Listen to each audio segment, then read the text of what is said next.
तो last lecture में हम लोग पॉइसन रिलेशंस तक पढ़ चुके हैं, ठीक है। अब सिलेबस में जो है शेयरिंग स्ट्रेस स्ट्रेन जो मॉडुलस ऑफ रिजिडिटी है ये तो है नहीं, ठीक है, लेकिन फिर भी कुछ चीजें हैं जो आपको पता होना चाहिए। अब जैसे टॉर्शन ऑफ सिलेंडर, ठीक है, इसका प्रूफ तो अब नहीं करवाएंगे, ठीक है, लेकिन टॉर्शन ऑफ सिलेंडर को आपको बता देते हैं कि क्या है, ठीक है, और उसका फॉर्मूला क्या है।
Can we get diagram?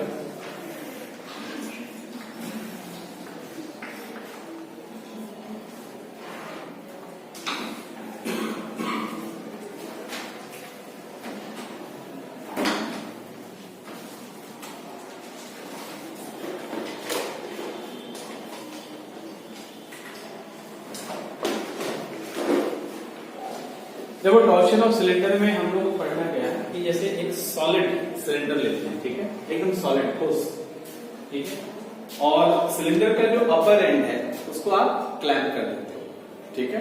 तो सबसे पहला चीज इसमें क्या है, अपर एंड इज क्लैंप,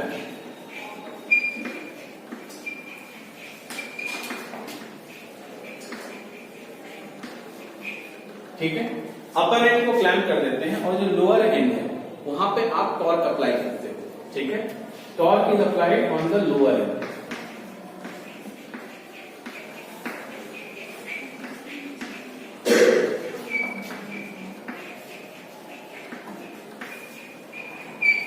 ठीक है।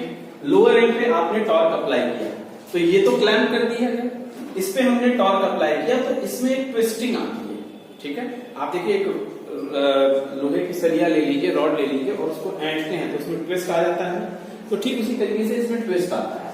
तो यहां पे देखिए ये बाई एंगल थीटा जो है इसमें ट्विस्ट आ रहा है, ठीक है, और इसमें शेयर कितना प्रोड्यूस हो रहा है, पाई एंगल का, एंड दिस इज गिवन। यानी अगर हमने ये रेफरेंस लाइन बनाया, ठीक है, the reference line is QA, ठीक है, तो QA जब आपने ट्विस्ट टॉर्क लगाया तो इसमें जो ट्विस्ट हुआ QA जो है अब QB, यानी ये पॉइंट A जो है किस जगह पे आ गया है, पॉइंट B पे आ गया है, ठीक है। तो यही चीज जो है हम लोग टॉर्शन ऑफ सिलेंडर में देखना है। अब इसमें पॉइंट वाइज कुछ चीजें आप लिखते चले जाइए, ठीक है। एंगल ऑफ ट्विस्ट,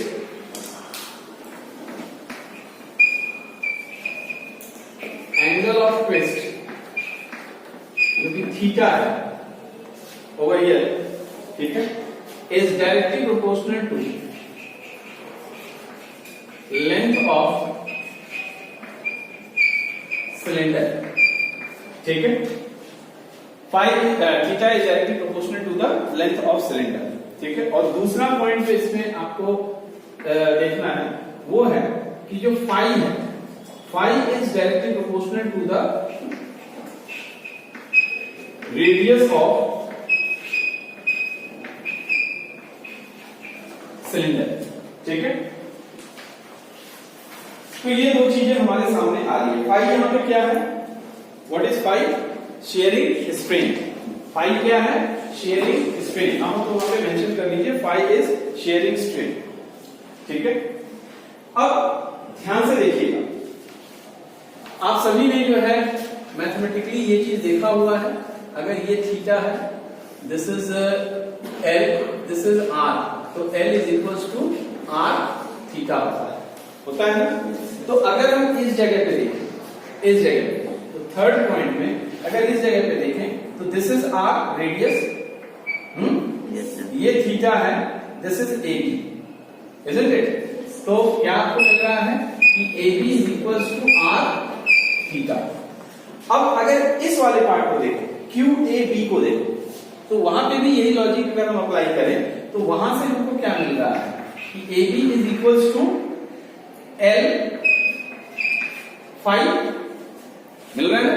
अगर आप दोनों को इक्वेट करते हो तो what you are getting, R theta is equals to L phi. ठीक है, और यहां से आप फाई निकाल सकते हो, phi is R theta by L, यानी शेयरिंग स्ट्रेन आपने निकाल लिया। ठीक है, अच्छा, अब इसमें चौथा चीज जो आपको ध्यान देना है, यही इंपॉर्टेंट फॉर्मूला है, क्लास 12 में इस फॉर्मूले का जरूरत पड़ता है।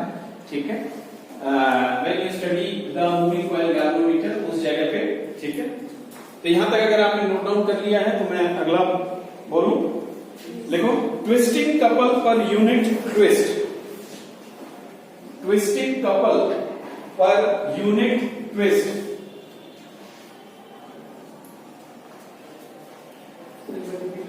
Twisting couple per unit twist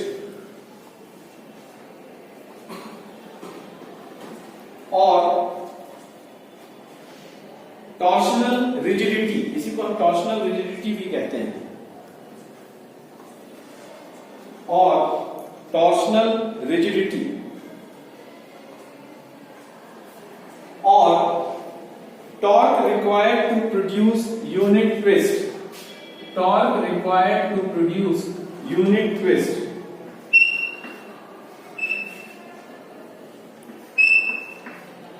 is given by this formula। यहां पे ये थीटा क्या है आपको अगर याद होगा, मॉडुलस ऑफ रिजिडिटी। ठीक है ना, that is modulus of rigidity. Modulus of rigidity कैसे निकलता है? Sharing stress upon sharing strain. ठीक है, तो ये आपका एक टॉपिक। अब दूसरा हेडिंग डालो, a hollow shaft, a hollow shaft is stronger than, heading है ये, it is a question, a hollow shaft is stronger than a solid shaft made of same mass, made of same mass, comma, length and material, made of same mass, length and material for transmitting torque। ठीक है, कहने का मतलब क्या है कि जैसे आप एक रॉड ले लीजिए, ठीक है ना, रॉड क्या है? एकदम सॉलिड है। ठीक है, और मान लो कि उसका मास जो है 10 kg है। ठीक है, रेडियस मान लो 2 सेंटीमीटर का है। ठीक है, अब और लेंथ उसका मान लो जो भी है। ठीक है, अब उतने ही लेंथ का, उतने ही रेडियस का, 2 सेंटीमीटर रेडियस का आप एक पाइप ले लीजिए, तो हॉलो है। ठीक है, लेकिन पाइप का मास भी कितना है? सेम है, 10 kg ही है। ठीक है, तो इन दोनों में कौन ज्यादा स्ट्रांग है? तो जो हॉलो पाइप है दैट इज मोर स्ट्रांग। ठीक है, यही आपको शो करना है। ठीक है, तो लिखिए, torque required to produce unit twist, torque required to produce unit twist, ये इसी टॉपिक पे बेस्ड है। torque required to produce unit twist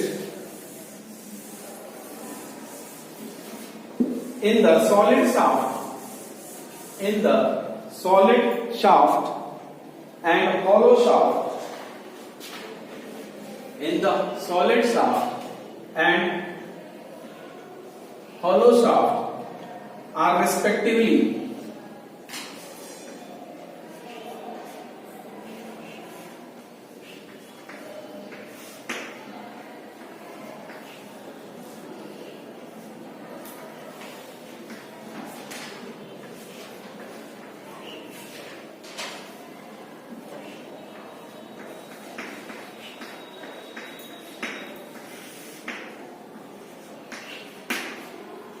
ये हॉलो में जाहिर सी बात है इनर और आउटर रेडियस का मायने रखेगा, ठीक है, इसीलिए R2 माइनस R1 का यूज किया गया, ठीक है। नाउ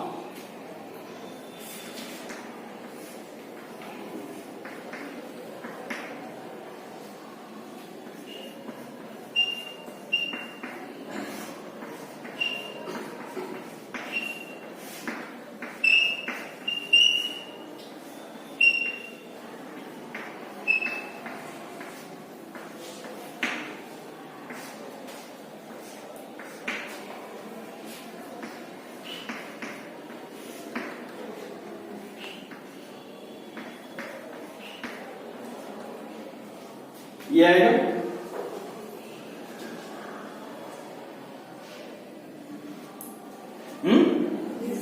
चलो ये इक्वेशन हमारे पास आ गया, दिस इज इक्वेशन नंबर 1, ठीक। अब हम क्या करते हैं, कंपेयर करते हैं दोनों का वॉल्यूम, जाहिर सी बात है दोनों का वॉल्यूम सेम, तो लिखो volume of the solid shaft is equal to volume of hollow shaft, volume of solid shaft is equals to volume of hollow shaft.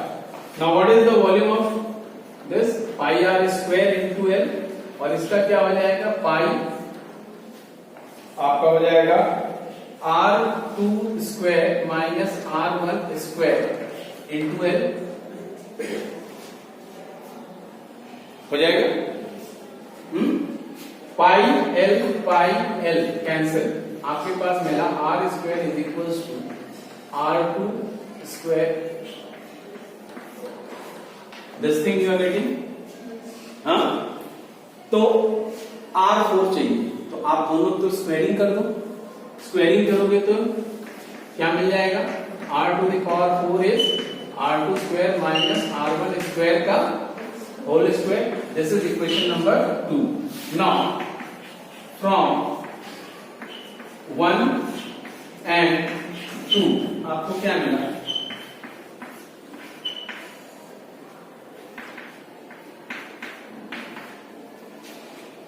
Value substitute कर दो,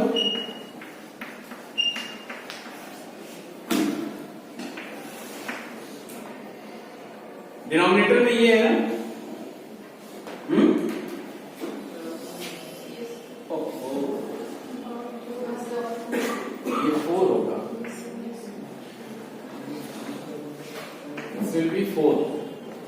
ठीक है, तो ठीक है 4 है अगर, तो इसको हम ऐसे लिख सकते हैं R2 square minus R1 square into R2 square plus R1 square, a square minus b square से हमने ये कर दिया।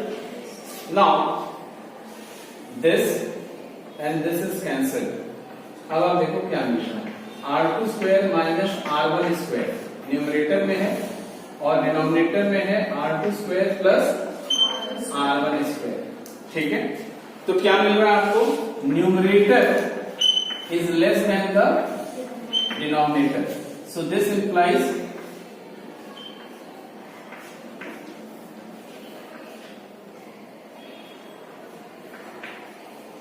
दिस इज लेस देन 1, ठीक है, तो अगर ये लेस देन 1 है तो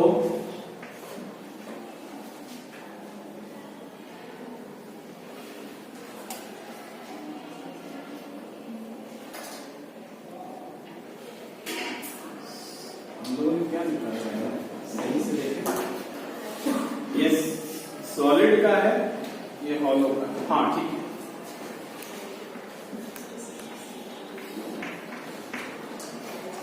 So torque required for producing unit twist solid में कम है और हॉलो में ज्यादा है, इसका मतलब क्या हुआ, कि हॉलो वाला ज्यादा स्ट्रॉन्ग है। ठीक है, तो फाइनल कंक्लूजन लिख सकते हो, this implies that hollow shaft is stronger than the solid shaft. This implies that the hollow shaft is stronger than the solid shaft.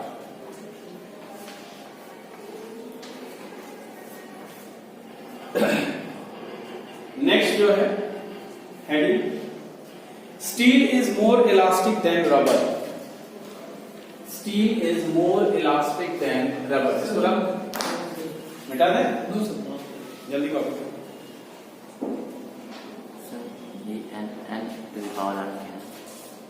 Numerator denominator short form में एक्सेप्टेबल यूनिवर्सल। ठीक है, आप ले सकते हो एग्जाम में भी। ठीक है,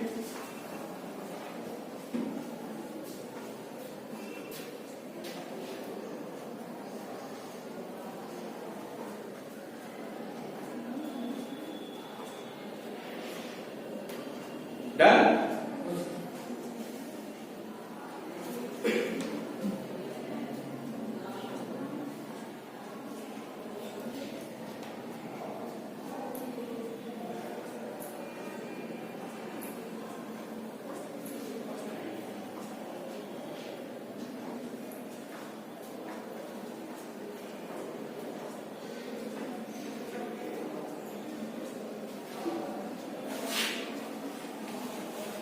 Next heading, steel is more elastic than rubber.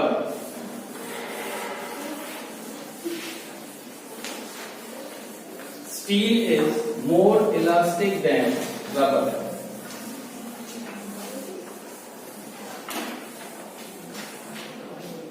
इस तरफ कर रहे हैं capital L, write down, length of both steel and rubber wire.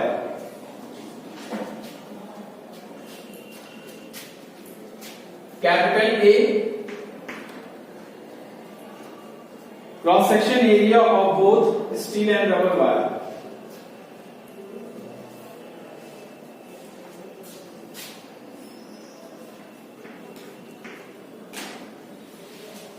Capital F, stretching force applied on both steel and rubber wire.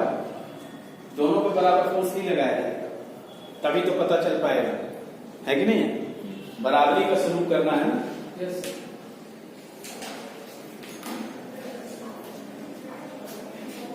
Small L R, देखो board पे लिखा है, change in length in the rubber wire.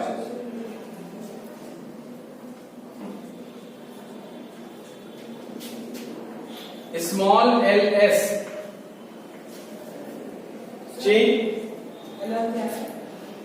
change in length of the rubber wire, change in length of the rubber wire, और ls है change in length of the steel wire। ठीक है, सबसे पहले बताइए चेंज इन लेंथ किसमें आपको देखने को मिलेगा ज्यादा? यानी L R is greater then L S, पहला मिलेगा ना, यही चीज में मिलेगा। Very good. अब जो है आप दोनों का यंग मॉडुलस निकालिए, young modulus for the steel wire.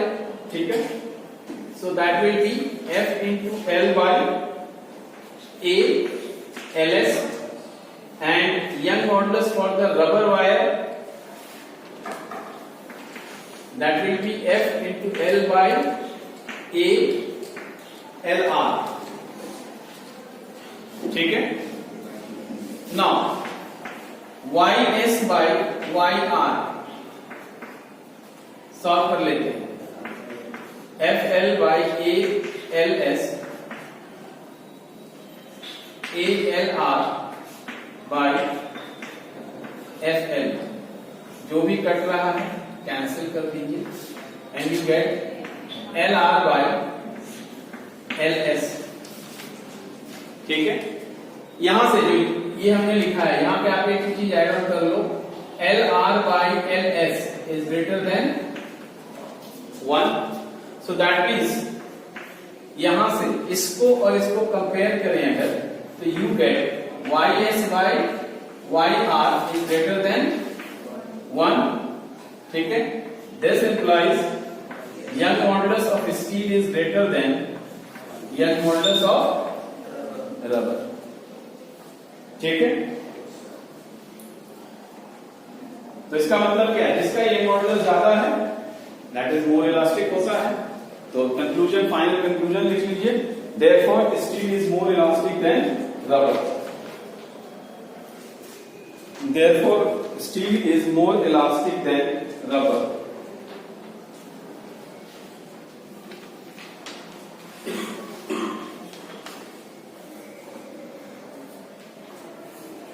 अब जो है इसमें एप्लीकेशंस रह गए हैं. ठीक है ना?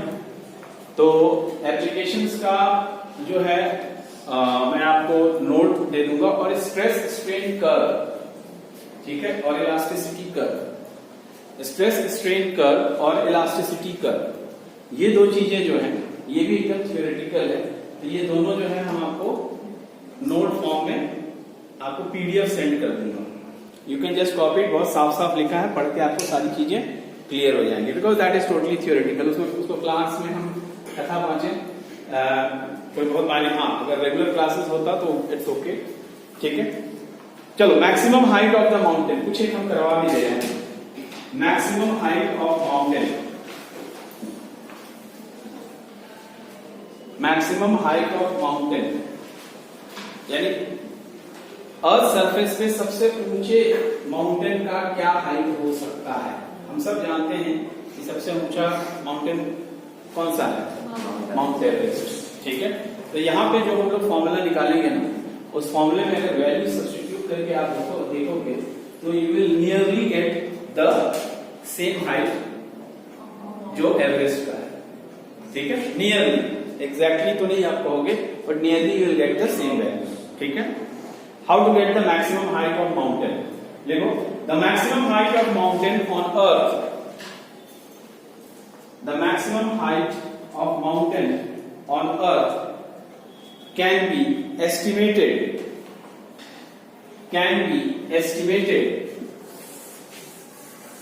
from the elastic behavior of the earth. Full stop. The maximum height of the mountain on earth can be estimated from the elastic behavior of the earth. Full stop.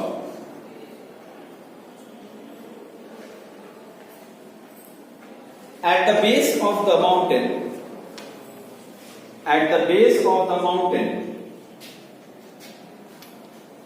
the pressure on the rocks is given by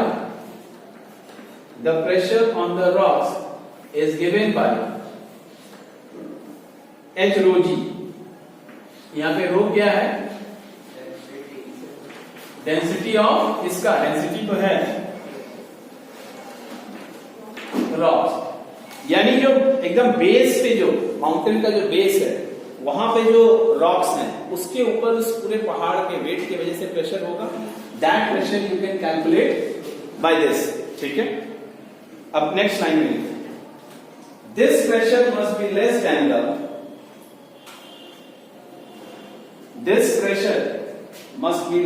the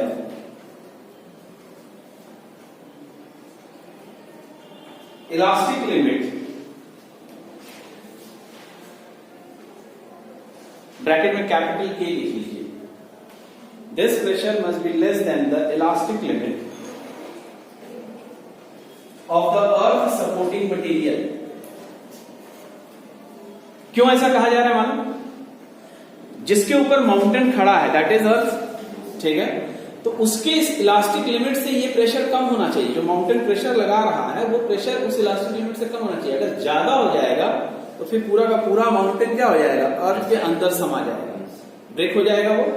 तो it must be less than this. ठीक है, तो इस basis पे you can say that K must be greater than equal to P, यानी K is greater than equal to H rho G, ठीक है ना। अब यहां से आपको H मिल जाएगा, तो आप कह सकते हो कि H rho G must be less than K, so H must be less than K by rho G, यानी हाइट ऑफ द माउंटेन जो है इस वैल्यू से कम होना चाहिए। K क्या है? K is the elastic limit of the earth supporting material. तो मैक्सिमम हाइट क्या होगा? इस बेसिस पे आप कह सकते हो H max क्या होगा? H max will be equal to K upon rho G। अगर आप अर्थ सपोर्टिंग मटेरियल का इलास्टिक लिमिट की वैल्यू यहां पुट करें, density of the rock put करें और G की वैल्यू पुट करें और पुट करके अगर आप सॉल्व करते हो तो आपको लगभग माउंट एवरेस्ट की हाइट मिलती है, ठीक है। So this is how we calculate the maximum height of the mountain. तो ये टॉपिक है, ठीक है। अब इसके बाद जो है एक एप्लीकेशन आता है beams used in construction of bridges, ठीक है। तो रफली हम आपको बता देते हैं, ठीक है। बाकी हम जो नोट्स भेजेंगे उसमें आप देखिएगा। जो आप ब्रिज बनता है देखते हैं, ठीक है ना, तो उसमें जो बीम यूज किया जाता है वो कैसा होता है? आप देखोगे आई शेप का होता है। वो कैसा होता है? आई शेप का होता है। आप रेलवे ट्रैक को भी देखो, आई शेप का होता है, ठीक है ना, आई शेप का होता है, ठीक है। क्यों ऐसा बनाया जाता है? क्यों ऐसा बनाया जाता है, ठीक है। चलो लिखवाई देते हैं इसको, चलो लिखो। Beams used in construction of bridges, beams used in construction of bridges। देखो, the knowledge of elasticity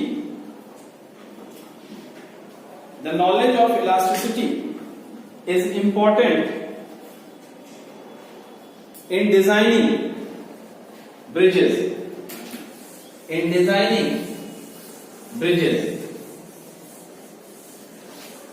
such that it does not bend too much,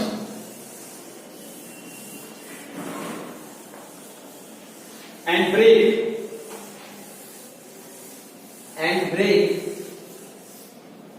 under the traffic load, comma, the knowledge of elasticity is important in designing bridges such that it does not bend too much and break under the traffic load, comma, wind force and its own weight, traffic load, comma, wind force and its own weight, full stop. The amount of depression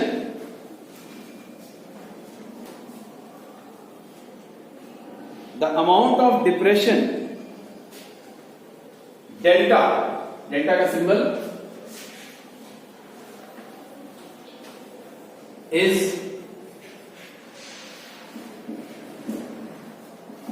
ये formula,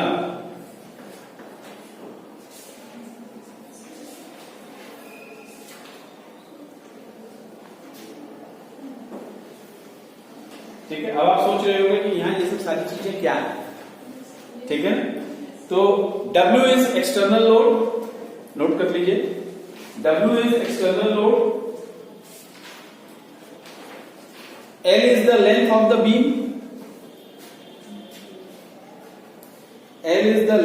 beam, ठीक है। ये देखो, L is the length of the beam, B is the breadth of the beam and D is the height of the beam, D is the height of the beam, ठीक है। अच्छा, कभी experience क्या है, कभी अपने अगल बगल मोहल्ले में कभी कहीं कोई नाला बन रहा है या घर में ही कुछ काम हो रहा है तो गड्ढा कर दिया जाता है, तो इस पार से उस पार जाने के लिए हम लोग उस पर क्या लगा देते हैं, लकड़ी का पटरा लगाते हैं और क्रॉस करते हैं। कभी आपने उस पर नोटिस किया होगा ना, जब आप उस पर चलते हो तो लचक लेता है, ठीक है ना। तो यही लचक जो है that is called a depression, ठीक है ना। तो ये डिप्रेशन कई तरीके से आ सकता है, खुद उसके लोड के वजह से भी डिप्रेशन, अगर बहुत लंबा है और उसके ऊपर आप एक पतला सा पटरा लगा देंगे तो लचक जाएगा, अपने आप ही लचक जाएगा, और उस पर हल्का सा लोड पड़ेगा नहीं कि कड़कड़ कड़कड़ टूट जाएगा, होगा कि नहीं। तो सिर्फ वही कंसेप्ट, ठीक है। तो ये सारी चीजें आपने लिख लिया कि इसका क्या मतलब है। अब देखो, हमें हमारा मेन मोटो क्या होना चाहिए, हम अगर बीम लगा रहे हैं तो हमारा मेन मोटो होना चाहिए कि बेंडिंग शुड बी लेस, ठीक है। अब बेंडिंग को लेस कैसे किया जा सकता है, नोट करिए। Bending can be reduced by using material having large value of Y. इस फॉर्मूले से ही देखिए क्लियर होगा। This is the depression, this is the bending, it is inversely proportional to Y.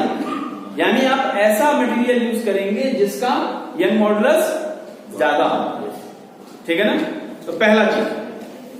Second point, bending can be reduced by increasing the breadth and the depth. देखो, अगर आप breath बढ़ा देते हो और डेप्थ बढ़ा देते हो तो क्या है, ये इनवर्सली प्रोपोर्शनल है ना। तो ये बढ़ाओगे तो डिप्रेशन कम होगा कि नहीं होगा, तो ये होगा। अच्छा, depression can be decreased more effectively by increasing the depth rather than breadth, ठीक है। अब ये इंपॉर्टेंट चीज है, क्यों आई शेप यूज किया जाता है, यहां से आपको क्लियर हो जाएगा। देखो, ये पॉइंट ज्यादा इंपॉर्टेंट है, मेंशन कर लो। Depression can be decreased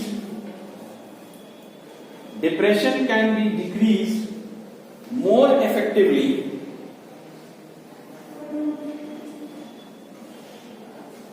by increasing the depth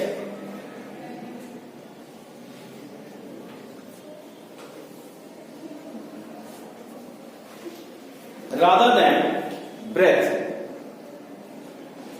because depression is proportional to d to the power minus 3, because depression is proportional to rather than breadth, because depression is proportional to d to the power minus 3, whereas in case of breadth it is proportional to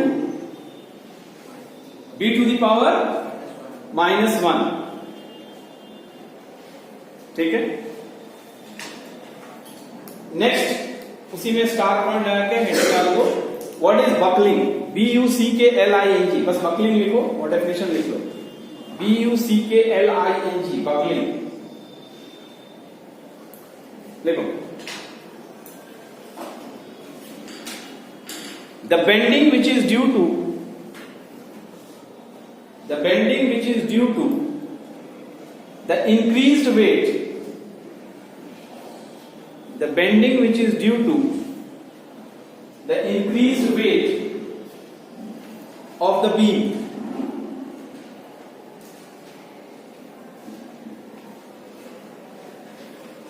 because of its increased depth, because of its increased depth is called buckling। भाई जाहिर सी बात है, अभी इसके ऊपर वाले point में आपने लिखा कि हम लोग जो है डेप्थ बढ़ा के जो है डिप्रेशन को कम कर सकते हैं, लेकिन अगर आप डेप्थ बढ़ाओगे तो बीम क्या हो जाएगा, मोटा हो जाएगा, उसका वेट भी बढ़ेगा, तो उस वेट के वजह से भी कुछ डिप्रेशन आएगा। और वेट के वजह से जो डिप्रेशन आ रहा है, यानी बीम के वेट की वजह से जो डिप्रेशन आ रहा है, उसी को हम कहते हैं बकलिंग, ठीक है। And the last is I shaped beam क्यों यूज करते हैं, last point why I-shaped beam is used, ठीक है। देखो, I-shaped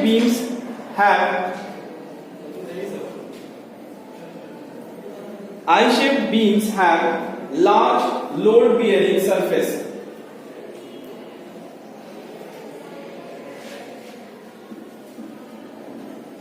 and enough depth to prevent bending.